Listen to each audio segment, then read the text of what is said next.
حبايبنا مساء الخير. طبعا تعال هو مش ده المطبخ بالظبط، هو يعتبر ده المطبخ. الجانب ده تقريبا 190 سم وهنا 190 سم والجنب ده حوالي برضه 190 سم برضه. بس بفضل الله مع مؤسسة رمضان رامي سليمان الباشمهندس رامي سليمان يعتبر مفيش حاجة اسمها صعبة إن شاء الله. مطبخ بسيط خالص وسيمبل خالص، وعلى قد ما هو بسيط على قد ما هو صعب من تفاصيل. يعني أنا المطلوب مني في المساحة دي كلها إن أنا معايا بوتاجاز وإدراج خوص ترولي أنبوبة لمكان الغاز، باسكت، ثلاجة، فريزر، تربو، تقسيم معالق، كل التفاصيل دي كلها هنشوفها مع بعض.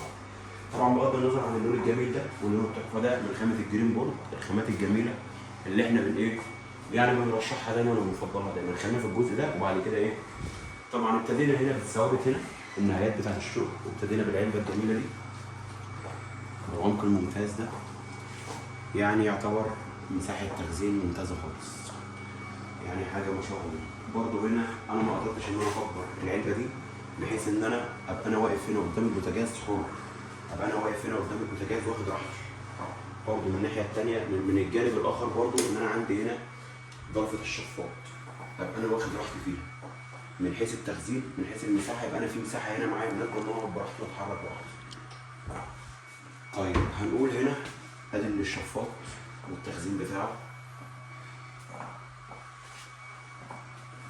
هنا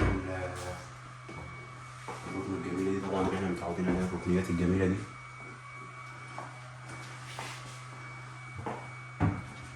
طبعا زي كل مره العلبه هنا جنبها برضه نفس المساحه ونفس التخزين ما شاء الله. المطبقيه بس انا حبيت هنا ان انا اكمل نهايات المطبخ هنا دريسنج، يعني يبقى زي ما يكون نيش سيمبل صغير كده بسيط في الاخر. وهنا المطبقيه هنا بس انت هتحطها مباشره، حبينا نصفي ميه هنا برضه. الدرج بتاع المطبقيه سهل خالص ومفيش منه اي مشاكل وبسيط خالص. هنا النهايات بتبقى هنا مختلفه عن النهايه في الجنب التاني خالص. هنا النهايات حابين ان يكون في نيش ظريف كده، دريسنج ظريف خالص، ولكن باشمهندس رامي حب ان تكون فتحه الدروج من الجنب ده بحيث ان انا هنا عندي العرض هنا اكبر من العرض الجنب ده، لان هنا كده هيبقى العمق كبير ولكن العرض صغير. فكاستغلال مساحه ان انا استغل النيش ومساحته ان انا الوش بتاعي يكون له عرض، ابقى انا يعني قادر ان انا استخدمه كل الاستخدام. نيجي هنا في العلو ده بقى، العلو اللي بيسموه الحاجات اللي هي التخزين. يعني حبينا ان احنا نكمله دريسنج طبعا بدون مقبض كله. التخزين فوق ممتاز بعمق كبير خالص، يعني يساعدنا في تخزين حاجات كتير خالص. الركنية هنا للدريسنج نفس استغلال المساحة.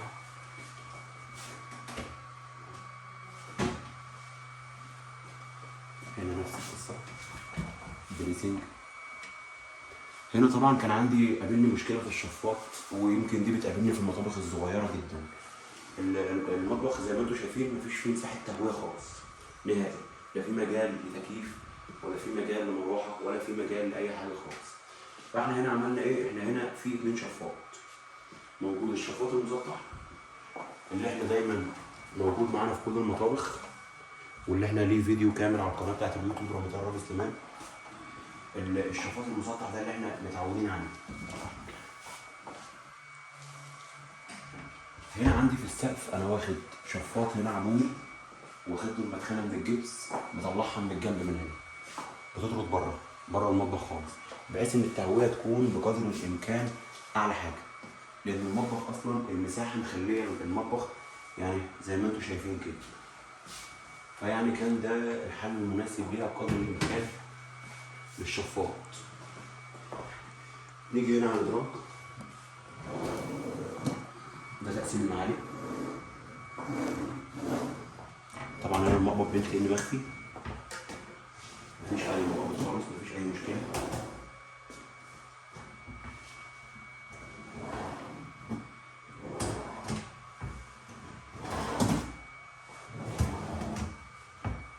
والنهايات بتاعتنا من هنا ومن هنا. طبعا مش عايز اتكلم بقى عن رخام الجلاكسي وجماله، يعني تسلم ايد عم حسن يا رب اللمسات الجميله اللي هو بيعملها. طيب نرجع بقى هنا للثلاجه والفريزر. هنا احنا استغلينا الجنب ده من الحائط زي ما حضراتكم شايفين كده، الثلاجه، الفريزر، الويش، الميكروويف، تربو، ادراج، كل حاجه. خلينا نبدا من علبه الثلاجه هنا ومساحه التخزين والدريسنج هنا طبعا. مساحه التخزين بسم الله ما شاء الله اللهم بارك، يعني حاجه بسم الله ما شاء الله.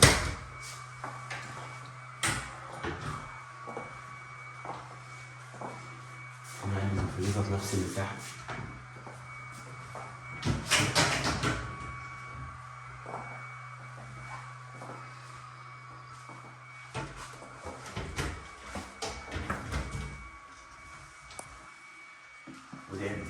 مفيش بقى الظريف الجميل ده اللي في الدخله في الوش كده، حاجه يعني بسم الله ما شاء الله. مش هنا استغلال اكبر من رائع، لان يعني قد يكون مساحه الشقه يعني مش هيكون موجود فيها نيش اصلا. فاحنا طبعا حاولنا بقدر المستطاع ان النيش يكون يعني يستغل مساحه اكبر مما يكون، بحيث ان احنا نستغل مساحته خالص. طبعا الليدات الجميله دي والاضاءات زي ما حضراتكم شايفين في المطبخ كله. هنا الميكروويف،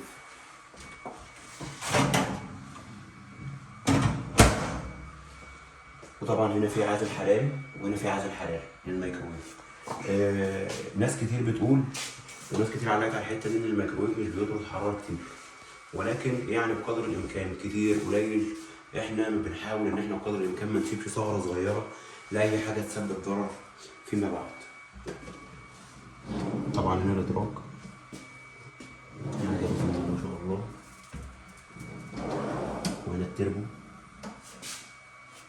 مساحه عميقه خالص بسم الله ما شاء الله، حاجه جميله خالص. يعني استخدام طبعا التهويه كده كده في تهويه من المقبض وتهويه في الهوايات اللي احنا عاملينها دي في التربو ما شاء الله، يعني حاجه جميله خالص. مطبخ صغير خالص، تفاصيله كتير على قد ما هو بسيط، على قد ما هو تفاصيله كتير وصعب. وطبعا رايكم يهمنا، نستنى المطبخ كامل بكل التفاصيل بتاعته على قناه رامي سليمان على اليوتيوب. وما تنسوش تصلوا على النبي.